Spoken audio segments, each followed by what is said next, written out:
Allongé, impuissant sur un lit d'hôpital, Lucas lutte pour accepter la dure réalité, il est en train de mourir, alors que les machines bipent autour de lui, une pensée lointaine lui traverse l'esprit, à quand remonte la dernière fois que sa mère est venue lui rendre visite? Pendant 12 longues années, il est resté prisonnier de son lit d'hôpital, observant le monde à travers une fenêtre, il aspirait à jouer dehors, à explorer et à visiter les innombrables endroits dont il ne faisait que rêver, mais juste au moment où ses vœux commençaient à prendre racine, quelque chose d'inattendu s'apprêtait à se produire. Soudain, le monde autour de lui bascule, il ne se trouve plus dans la chambre d'hôpital stérile, la confusion l'envahit alors qu'il observe le cadre somptueux qui l'entoure, se demandant où il pourrait bien être, la réalité qu'il connaissait s'efface, remplacée par une chambre d'apparat inconnu. Fixant le miroir ouvragé les yeux grands ouverts, Lucas est sous le choc de voir son reflet sous les traits d'un bébé, la confusion et l'incrédulité l'imprègnent alors qu'il lutte pour assimiler cette nouvelle réalité impossible. Bien que certain d'être mort, Lucas se retrouve réincarné sous le nom de Lucas Trabalt, le troisième fils d'une famille noble dans un monde complètement différent, cette nouvelle réalité tranche radicalement avec sa vie d'avant, le laissant naviguer dans une existence inconnue. Ce nouveau monde fonctionne comme un jeu, où la magie remplace la science et où des donjons remplis de trésors cachés sont disséminés à travers le globe, les aventuriers risquent tout pour explorer ces lieux dangereux en quête de fortune. Soudain, une voix retentit, attirant l'attention de Lucas. Lucas se fait gentiment taquiner par Liesch, la joyeuse servante, qui vient vérifier s'il étudie correctement, bien qu'un peu déstabilisé, il l'assure avec assurance que c'est le caso, Liesch le félicite chaleureusement, le serre dans ses bras en le qualifiant de brillant, tandis que Lucas minimise modestement le compliment. Liesch réprimande doucement Lucas pour s'être éclipsé du manoir mais lui offre son soutien, l'encourageant à demander de l'aide dès qu'il en a besoin. Malgré son inquiétude, Lucas la rassure d'un sourire confiant, lui promettant que tout ira bien, leur échange chaleureux témoigne du lien d'affection qui les unit. Alors que Liesch jette un coup d'œil par la porte avec un sourire chaleureux, elle promet de repasser le voir plus tard, Lucas lui dit au revoir joyeusement de la main, se préparant à quitter la pièce d'un air déterminé. Ce moment capture leur complicité affectueuse alors qu'il s'apprête à affronter ce qui l'attend. Avec un sourire confiant, il rabat sa capuche, fier d'avoir enfin un corps sain contrairement à avant, rempli d'enthousiasme, il déclare son désir d'explorer le monde extérieur de ses propres yeux. Arrivé dans le quartier commerçant central très animé, Lucas utilise la magie de téléportation pour s'y rendre instantanément, une compétence limitée à 3 utilisations par jour. Curieux et enthousiaste, il envisage d'explorer l'armurerie, impatient de voir ce que le marché propose. Soudain, une boule de feu ardente surgit de nulle part, prenant Lucas complètement au dépourvu, il se retrouve assis par terre, transpirant de nervosité alors qu'il tente de comprendre cette attaque inattendue. Une silhouette mystérieuse se tient à proximité, faisant remarquer d'un ton moqueur l'apparition soudaine de la boule de feu, laissant le héros confus et alarmé. Lucas est stupéfait de trouver Lucas ici, se demandant ce qu'il fait dans un tel endroit. Pendant ce temps, une voix inquiète appelle, Ginny-Zan, laissant présager un lien plus profond. Lucas révèle avec assurance qu'il a utilisé sa magie de téléportation pour s'éclipser une fois de plus, se tenant devant un carrosse en s'adressant à son père. Le père de Lucas le réprimande sévèrement pour avoir utilisé une magie vulgaire, estimant qu'elle n'est bonne que pour les voleurs.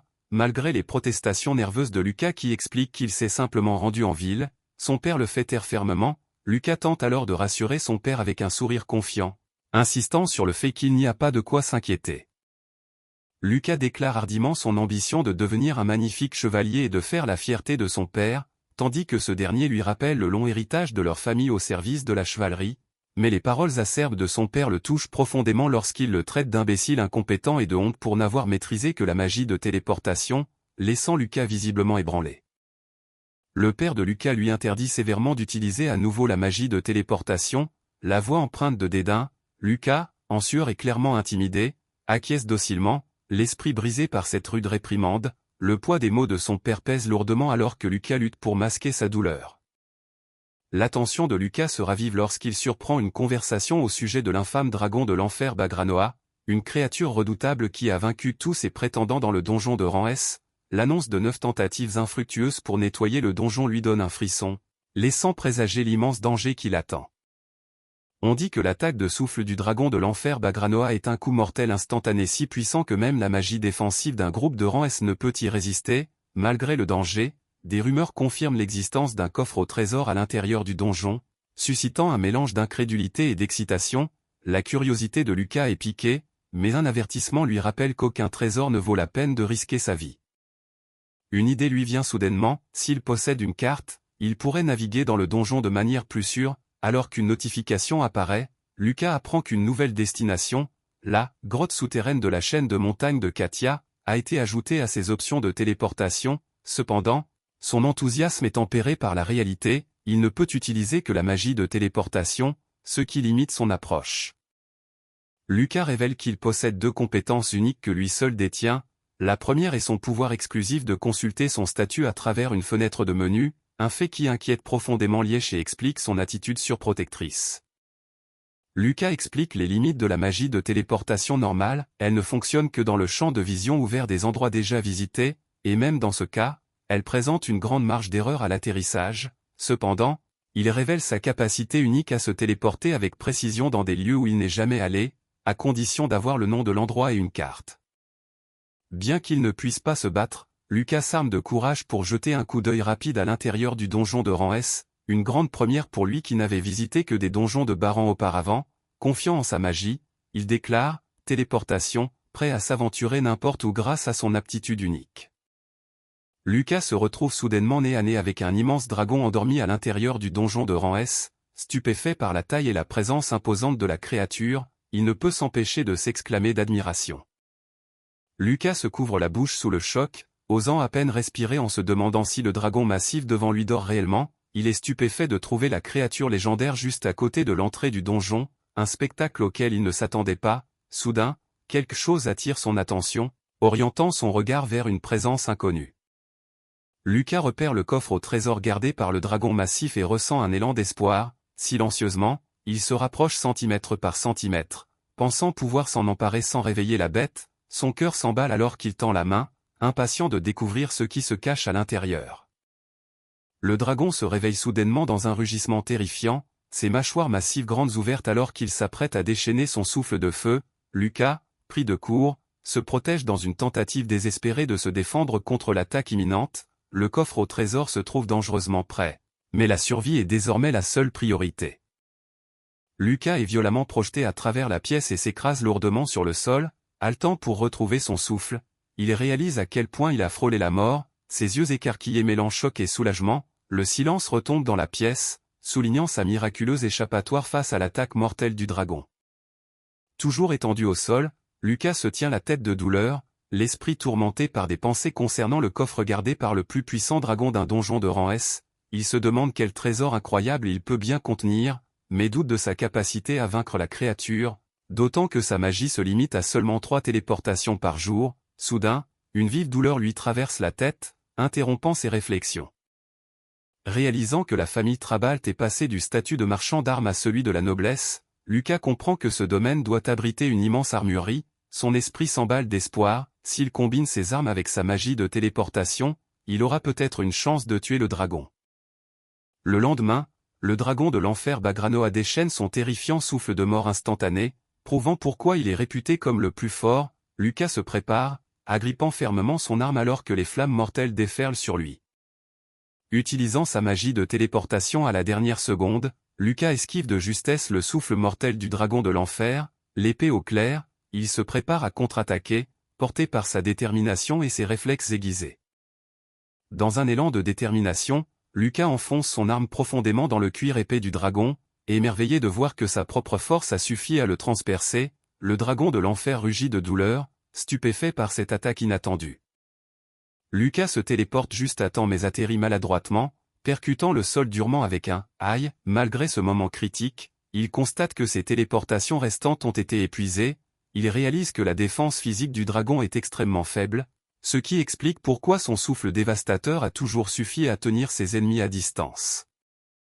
Réalisant qu'il ne peut frapper qu'une fois par jour, Lucas élabore un plan pour entamer les défenses du dragon au fil du temps, confiant que les dégâts finiront par s'accumuler. Avec une résolution renouvelée, il décide que cette approche lente et régulière vaut indéniablement le coup d'être tenté. Pendant ce temps, le dragon attend alors que le cycle est programmé pour se répéter jour après jour. Déterminé, Lucas frappe sans relâche le dragon chaque jour, ne manquant jamais une occasion d'entamer ses défenses. Encore et encore, il plonge son épée dans la créature, l'épuisant progressivement. Finalement, son assaut persistant commence à montrer de réels progrès. Essoufflé mais triomphant, Lucas réalise que ses efforts acharnés ont payé, devant lui gît le puissant dragon, désormais terrassé et vaincu, le corps transpercé par d'innombrables épées, cette longue et éprouvante bataille a enfin trouvé son issue victorieuse. Ivre de joie, Lucas célèbre la défaite de son tout premier monstre. Soudain, il remarque une notification, sa magie de téléportation a augmenté de niveau, accroissant le nombre de fois où il peut se téléporter. Excité et un peu surpris, il réalise qu'il s'agit de son premier gain de niveau, avant de voir d'autres messages de niveau supérieur apparaître de manière inattendue. Lucas est submergé alors qu'une multitude de notifications, niveau supérieur, envahit l'air autour de lui, chacune signalant une augmentation soudaine de ses capacités. Stupéfait et hors d'haleine, il peine à réaliser cette croissance rapide et inattendue qui se produit d'un seul coup. Lucas contemple avec incrédulité la notification déclarant la suppression de la limite de téléportation, lui accordant des téléportations infinies. Ses mains tremblent légèrement alors qu'il assimile la possibilité extraordinaire de se téléporter indéfiniment et sans restriction. La réalité s'impose à lui, il peut désormais se téléporter autant de fois qu'il le souhaite. Lucas est stupéfait de voir sa magie de téléportation atteindre le niveau 50 avec un nombre infini de téléportations restantes. Ses yeux s'écarquillent lorsqu'il réalise le véritable potentiel de son pouvoir. Il peut désormais parcourir le monde et se lancer dans une véritable aventure. L'excitation et la détermination s'allument en lui alors qu'il entrevoit les possibilités illimitées qui l'attendent. Lucas Trabalt vient de passer au niveau 57 en magie de téléportation, avec un nombre infini d'utilisations restantes. Choqué mais enthousiaste, il réalise que ce pouvoir lui permettra désormais de parcourir le monde et de se lancer dans une véritable aventure. Notre héros remarque un nouveau message, la magie de téléportation sera améliorée au niveau 60, curieux, il se demande ce que cette amélioration pourrait signifier pour son voyage. À l'intérieur du coffre, Lucas ne trouve qu'une simple clé dorée, ce qui le laisse perplexe quant à sa simplicité. Malgré son apparence ordinaire, il sait qu'elle doit avoir de la valeur puisqu'elle provient d'un donjon de rang S, alors qu'il se demande ce que cette clé pourrait ouvrir. Un rugissement soudain et féroce brise le silence, laissant présager de nouveaux dangers.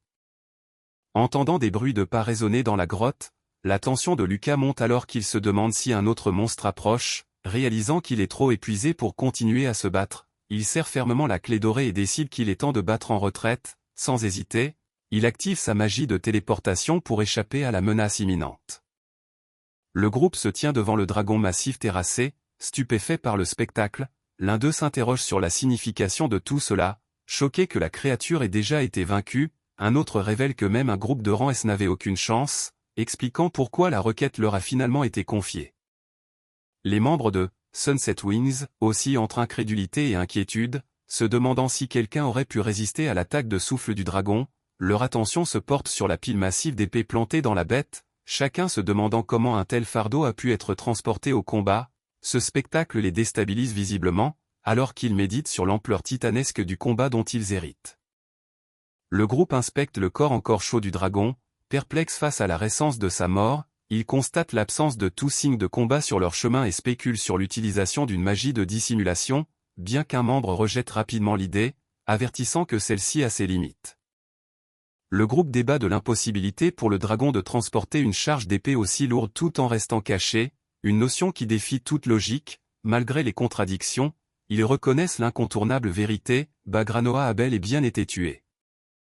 Le groupe est confronté à l'exploit impossible de quelqu'un qui aurait bloqué le souffle mortel de Bagranoa, transporté la pile massive d'épées et infiltré les lieux si profondément sans alerter les autres monstres. Il se demande si un tel être pourrait vraiment exister. Un monstre absolu capable de réussir un tel exploit, le poids de cette possibilité pèse lourdement alors qu'ils envisagent ses terrifiantes implications. Un sourire confiant se dessine alors que la réalité s'impose, l'auteur d'un tel exploit doit être de rang SS ou supérieur. La leader du groupe de rang SS, Sunset Wings, Diana, exprime un mélange d'intrigue et d'admiration, impatiente de rencontrer la force de la nature qui a terrassé Bagranoa. La jeune fille panique, insistant sur le fait qu'aller dans une académie est bien trop dangereux, son anxiété devenant incontrôlable. Lucas tente de la calmer, mais elle est submergée, incapable de s'apaiser alors qu'elle explique l'entraînement intense au combat magique qui s'y déroule. La jeune fille met anxieusement en garde contre les dangers de s'entraîner aux côtés d'élèves qui manient une magie agressive, craignant que les exercices brutaux ne causent de graves blessures. malgré les tentatives du garçon pour la rassurer en mentionnant son expérience face à un dragon et l'amélioration de sa téléportation, son inquiétude ne fait que redoubler, elle insiste sur le fait que s'il a de la fièvre, il doit être renvoyé immédiatement au lit. Lucas réfléchit au fait que Liège et sa mère partagent la même nature protectrice à son égard, une attention profondément ressentie mais aussi quelque peu étouffante. Malgré sa gratitude, il avoue discrètement son véritable désir, se lancer dans sa propre aventure, mêlant reconnaissance et résolution, il les remercie pour leur sollicitude tout en s'accrochant à ses rêves. Déterminé à poursuivre son véritable objectif, le garçon s'éclipse en secret vers un domaine grandiose, s'émerveillant devant les énormes portes qui le gardent. À l'intérieur, il jette son dévolu sur la plus grande bibliothèque de la capitale royale, prêt à découvrir les connaissances qui nourriront son aventure.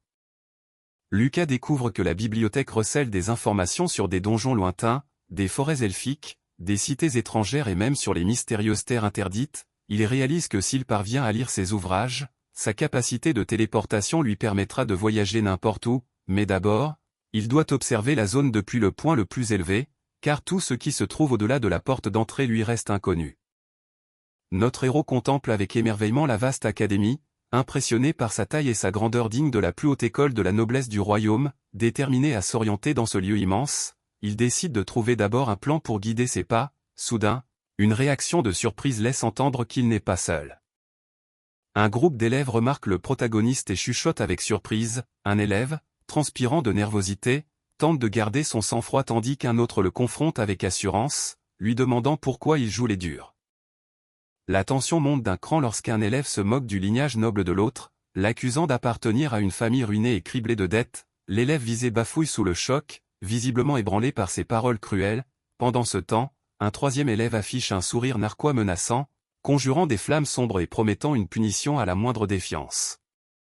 Juste au moment où la tension est à son comble, Lilio fait irruption sur la scène avec une farouche détermination, prêt à intervenir. L'antagoniste sourit d'un air entendu, des flammes sombres vacillant de sinistre manière alors qu'il déclare « C'est l'heure de la discipline », l'atmosphère crépite face au conflit imminent, et les yeux s'écarquillent de stupeur devant cette soudaine escalade. D'un geste soudain et puissant, Lilio plaque Lucas au sol, le prenant complètement au dépourvu, les yeux écarquillés par le choc. Lucas bafouille « Qu'est-ce que ?» Notre héros, reprenant ses esprits, demande farouchement « Toi, qu'est-ce que tu fais là ?» Lilio conseille d'urgence à l'élève pris pour cible de s'enfuir tant qu'il le peut encore, prenant tout le monde de court. Confus et inquiet, un témoin se demande d'où sort ce personnage inattendu. Pendant ce temps, la jeune fille s'excuse nerveusement, visiblement dépassée par ce chaos soudain. La tension culmine alors que Lucas s'emporte, furieux et sur la défensive, refusant de reculer ou d'entendre raison. L'autre garçon, secoué mais résolu, lui reproche son comportement téméraire et sa magie de pacotille. Visiblement frustré par l'arrogance de Lucas, la confrontation s'envenime, révélant une profonde animosité mutuelle. Les garçons se moquent cruellement de Lucas, révélant qu'il est un décrocheur sachant à peine utiliser la magie et qu'il est même confiné chez lui. Leur rire résonne alors qu'il méprise son nom de famille, clamant que cette académie noble valorise le lignage et la puissance par-dessus tout. L'atmosphère de dédain s'épaissit lorsqu'il rappelle à Lucas son statut inférieur, bien qu'il soit le petit frère de Gilles-Sama. Lucas ricane arrogamment, se vantant du statut inégalé de Gilles-Sama en tant qu'élite parmi l'élite, affirmant qu'il peut faire ce qu'il veut de la fille d'une maison noble ruinée. Son assurance ne fait que creuser le fossé, mettant en exergue la stricte hiérarchie sociale qui régit leur monde. Les garçons raillent Lucas pour avoir défié les ordres stricts de leur père en s'introduisant sur les lieux, se moquant de sa désobéissance. Leur rire blessant fuse lorsqu'il lui rappelle que son père ne l'autoriserait jamais à s'inscrire, renforçant ainsi son statut inférieur. Malgré les moqueries, le regard de Lucas se durcit, résigné à la dure réalité de son incompétence. Lucas reconnaît douloureusement qu'il est perçu à la fois comme incompétent et comme une honte, prisonnier des jugements sévères de son entourage, isolé et enfermé dans une cage. Il dévoile la cruelle réalité, personne ne le laissera jamais partir ni échapper à sa condition inférieure. Malgré cela, une lueur de détermination commence à poindre en lui. Lucas refuse fermement, à la grande surprise de son entourage.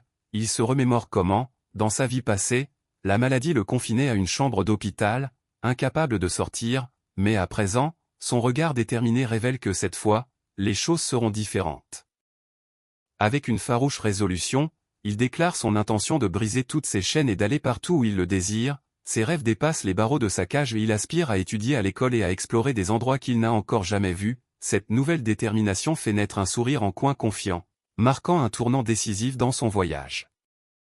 L'antagoniste, irrité par cette défiance, invoque une flamme sombre et menace d'infliger une dure leçon au protagoniste. Pourtant, une soudaine prise de conscience lui traverse l'esprit, le battre maintenant ne réglera pas le problème, car le garçon continuera simplement à s'éclipser. À la place, il affiche un sourire narquois, laissant entendre qu'il a un plan bien plus rusé en tête. Changeant de tactique, Lucas propose un défi plutôt qu'une punition, il exige un duel. Confiant et impatient de prouver sa supériorité, Lucas écoute, pris de court par ce rebondissement inattendu. L'antagoniste propose un duel, sûr de son défi, et en fixe les conditions. Si le protagoniste parvient à lui infliger ne serait-ce qu'un seul coup avec son épée, il l'emportera. Pour pimenter le marché, il promet de plaider sa cause auprès du père du garçon afin de lui obtenir l'autorisation d'intégrer l'académie. Lucas, surpris mais intrigué, écoute attentivement cette offre inattendue.